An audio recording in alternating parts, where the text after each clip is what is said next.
przystępuję do rozłożenia namiotu jednoosobowego marki Miltek. Co ciekawe, klienci chwalą sobie ten namiot, także myślę, że jest on dobrej jakości, skoro nie ma żadnych skarg, skoro komentarze na jego temat są pozytywne. Tak więc zainteresował mnie, głównie z tego względu, że jest to namiot właśnie jednoosobowy, a namioty jednoosobowe są zwykle bardzo drogie. Ciężko spotkać jednoosobowy namiot w przystępnej cenie. Ten kosztuje mniej niż 400 zł, nie pamiętam ile dokładnie, 370 chyba, coś koło tego. Jak na namiot jednoosobowy jest to naprawdę niska cena. No i waga. Waga jest tutaj dużą zaletą, dlatego że to jest, jeżeli dobrze pamiętam, nawet tutaj mamy gdzieś wagę. Tak, 2,4 kg ten namiot waży. To nie jest tak mało jak ultralight namioty jednoosobowe, te takie naprawdę drogie, ale jednocześnie jest to dużo mniej niż taki klasyczny namiot dwuosobowy. No o to właśnie chodzi, żeby ta waga była jak najniższa, żeby gabaryty były jak najmniejsze, ale o co jeszcze chodzi z namiotem? Co jest ważne, na co powinniśmy zwrócić uwagę? No ja przede wszystkim zwracam uwagę na jego wytrzymałość względem wiatru. Nie tyle na wodoszczelność, co na właśnie wytrzymałość, bo namioty zwykle są dostatecznie wodoszczelne. Rozłożymy ten namiot, zobaczymy jak z jego konstrukcją, czy jest rzeczywiście odporna na wiatr, czy ten namiot jest po prostu wytrzymały, czy jest dostateczna ilość miejsca wewnątrz, żebyśmy zmieścili się my, ale również nasz ekwipunek, bo to jest istotne. Tak więc rozkładam i działamy. Klasyczny stelaż z włókna szklanego. Włókno szklane jest słabo odporne na mróz. Jeżeli będzie mróz silny, no to też nie postrzela nam to, nie rozwali się. Natomiast jeżeli przy mrozie będziemy zbyt mocno ten stelaż wyginać, gdzieś przesadzimy z siłą przy rozbijaniu namiotu, no to jest wtedy ryzyko rzeczywiście, że ten stelaż strzeli. Zdarzyło mi się tak już dwukrotnie, że w zimie stelaż z włókna szklanego po prostu trachnął. Natomiast stelaże aluminiowe w namiotach to jest już naprawdę wysoka półka cenowa, nie ma co porównywać do tego tutaj namiotu, dlatego nie uznam tego za minus, bo po prostu to jest standard w tego typu namiotach zwyczajnie. I tutaj jeżeli po raz pierwszy rozbijamy jakiś namiot, warto sobie sprawdzić, czy rurki są jednakowej długości, bo jeżeli nie, no to wtedy musimy sprawdzić, do którego z tuneli tutaj materiałowych wchodzi która rurka. Nie ma co robić tego losowo, bo potem namiot zwyczajnie będzie źle rozbity albo w ogóle nie uda się go rozbić. Te dwie rurki są identycznej długości, natomiast tutaj mam rurkę krótszą. I teraz uwaga, jak zapewne wiecie, w większości takich standardowych namiotów, z jakimi mamy do czynienia, konstrukcja jest typowo kopułowa i wtedy mamy tylko dwie takie rurki. Dwa takie pałąki. I one idą sobie na krzyż w ten sposób. To się oczywiście tu wszystko wygina w dół, tworząc taką kopułę. No to jest standardowa konstrukcja namiotu. Natomiast tutaj mamy jeszcze jedną rurkę. Dlaczego? Dlatego właśnie, żeby zwiększyć wytrzymałość, odporność na wiatr takiego namiotu. Szerokie tunele materiałowe i to jest duży plus, naprawdę. Jak dla mnie wręcz gigantyczny, bo nie ma nic gorszego niż ta rurka, która haczy gdzieś tutaj po drodze, czy to przy rozkładaniu namiotu, czy to przy wyciąganiu tej rurki z tego tunelu. Kiedy wszystko się zahacza, trzeba poprawiać. Tutaj nie ma tego problemu. Proszę bardzo, mamy coś takiego. Konstrukcja, która już teraz wygląda stabilnie, nawet bez przyszpilania jej do ziemi. Natomiast mamy tutaj jeszcze jeden kawałek stelażu, który wchodzi tutaj w poprzek, z tego co widzę. Spójrzcie tylko na ten stelaż. Te krzyżujące się ze sobą w wielu punktach rurki dają naprawdę sporą wytrzymałość. I chodzi tutaj oczywiście o wytrzymałość na wiatr. Dodatkowo muszę jeszcze ten namiot oczywiście przybić do podłoża, ale już teraz widać, jak bardzo solidna jest to konstrukcja. Namiot przystosowany jest do tego, żeby używać go stropikiem, który da nam rzeczywistą wodoodporność w momencie opadów deszczu. Jak widzimy, szwy są tutaj nawet podklejone, co oznacza, że przez szwy woda się nie przedostanie przez te drobne dziurki od nitki, od igły. Wszystko jest podklejone. Wygląda to na staranną robotę. Przynajmniej miejscami, nie wszędzie jest ok. No nic, pozostaje nam założyć ten tropik, przyszpilić namiot do ziemi, no i sprawdzić go w pełnej okazałości. Tropik możemy bardzo szybko założyć, bardzo szybko zdjąć. No proszę, jeszcze mamy linki na odciągi. Szpileczki. I lecimy po kolei. Trochę przesunę ten namiot.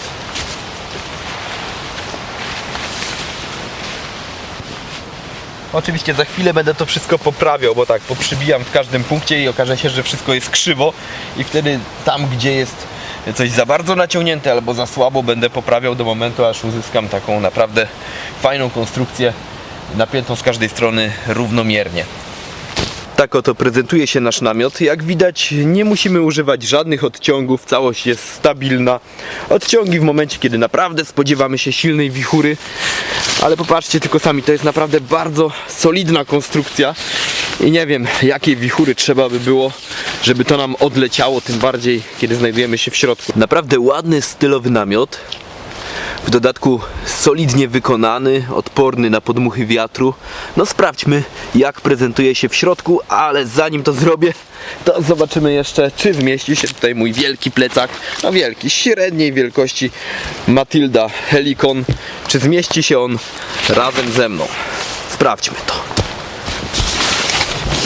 Jeżeli planujemy zabierać ze sobą namiot właśnie jak najlżejszy, jak najmniej zajmujący miejsca w ekwipunku, no to musimy się liczyć z tym, że nie będzie on zbyt przestronny. Jest przestronny wystarczająco, dlatego że jestem w stanie tutaj schować plecak, mój ekwipunek, gdzieś tam tutaj jeszcze mam za nogami miejsce, więc mogę tam umieścić buty, kiedy śpię. Dla mnie ten namiot jest wystarczający pod względem miejsca. No ale po co w ogóle taki namiot? Trzeba sobie jasno powiedzieć, że namiot będzie zawsze lepszym schronieniem niż tarp. To jest niepopularne twierdzenie, bo większość bushcrafterów twierdzi, że o, jak bushcraft to tylko tarp. No dobrze, być może tak jest rzeczywiście. Natomiast namiot zawsze będzie lepszym schronieniem. Da nam lepszą oddychalność w momencie, kiedy jesteśmy osłonięci z każdej strony.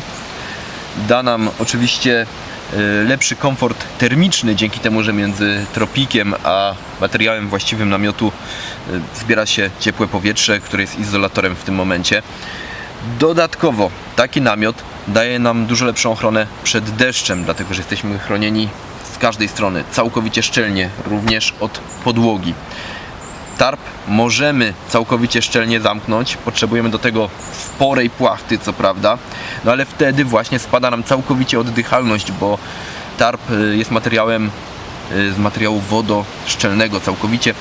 Tak więc skoro się nim obudujemy z każdej strony, no to oddychalność spada, zaczyna para wodna z naszego potu się kondensować, robi się wilgotno, no i zwyczajnie jest nam coraz chłodniej później. Natomiast tutaj w namiocie mamy panele wentylacyjne, gdzie powietrze, nasz pot, para wodna jest odprowadzana tutaj właśnie pod tropik, który jest wodoodporny, no i tędy cała para się wydostaje, także to wszystko oddycha, przynajmniej w teorii. Na pewno lepiej oddycha niż szczelnie zamknięty tarp. Tego typu elementy w tropiku służą do tego, żeby otworzyć dodatkowe panele wentylacyjne. Dlaczego one nie są na stałe otwarte? Ano dlatego, że kiedy są zamknięte, to lepiej wewnątrz magazynuje się ciepło. W momencie, kiedy nie potrzebujemy tego ciepła aż tak dużo, a zależy nam na wyższej oddychalności, wtedy taki panel właśnie otwieramy, a ten element tu sprawia, że on pozostaje cały czas otwarty, powietrze ma swobodny przepływ. Tarp będzie ważył dużo mniej.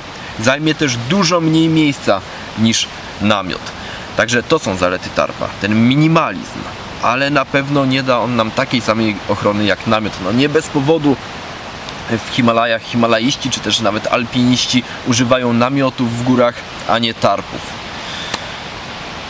No to jest chyba główny argument w całej tej dyskusji. No wielu bushcrafterów twierdzi, że tylko tarp, namiot w żadnym wypadku. Natomiast trzeba sobie jasno powiedzieć, że namiot daje dużo lepsze schronienie. Taki namiot jednoosobowy właśnie kiedy przemieszczamy się w terenie, czy to jesienią, czy to zimą, kiedy potrzebujemy dobrej ochrony.